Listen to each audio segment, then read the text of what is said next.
সম্প্রতি ইন্দোনেশিয়ায় চালু হয়েছে পুষ্টিকর খাবার কর্মসূচি। প্রেসিডেন্ট প্রবো সুবিয়ান্তোর চালু করা এই কর্মসূচির মাধ্যমে প্রায় ৮ কোটি শিক্ষার্থীকে বিনামূল্যে খাবার দিচ্ছে দেশটির সরকার।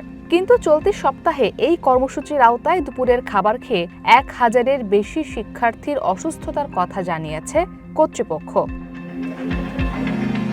অসুস্থ শিক্ষার্থীদের স্থানীয় বিভিন্ন হাসপাতালে ভর্তি করা হয়েছে। সোমবার থেকে বুধবারের মধ্যে ১,১৭১ জন শিক্ষার্থী খাবারে বিষক্রিয়ায় আক্রান্ত হয়েছে বলে নিশ্চিত করেছেন পশ্চিম জাভার চিপঙ্কর কমিউনিটি হেলথ সেন্টারের প্রধান। এর আগে গত সপ্তাহে পশ্চিম জাভা ও মধ্য সুলাওয়েসি প্রদেশে আরও ৮০০ জন শিক্ষার্থী বিনামূল্যে খাদ্য কর্মসূচির খাবার খেয়ে অসুস্থ হয়ে পড়ে, যাদের অধিকাংশের মধ্যে পেট ব্যথা, মাথা ঘোরা, বমিভাব ও শ্বাসকষ্টের মতো উপসর্গ ছিল।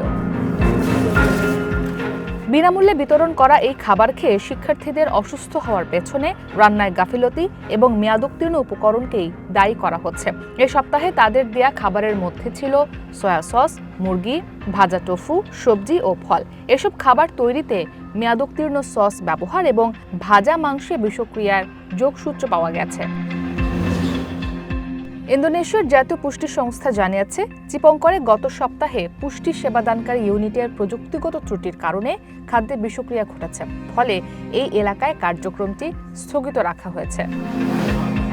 নির্বাচনী ইশতেহারে দেয়া প্রতিশ্রুতি অনুযায়ী $২,৮০০ কোটি বিনামূল্যে খাদ্য কর্মসূচি চালু করেন ইন্দোনেশিয়ার প্রেসিডেন্ট। চলতি বছর দেশটির বাজেটে এই কর্মসূচির জন্য বরাদ্দ আছে $১,০০০ কোটি বেশি। ইসরাত মুক্তি, ওয়ান ইন্টারন্যাশনাল ডেস্ক।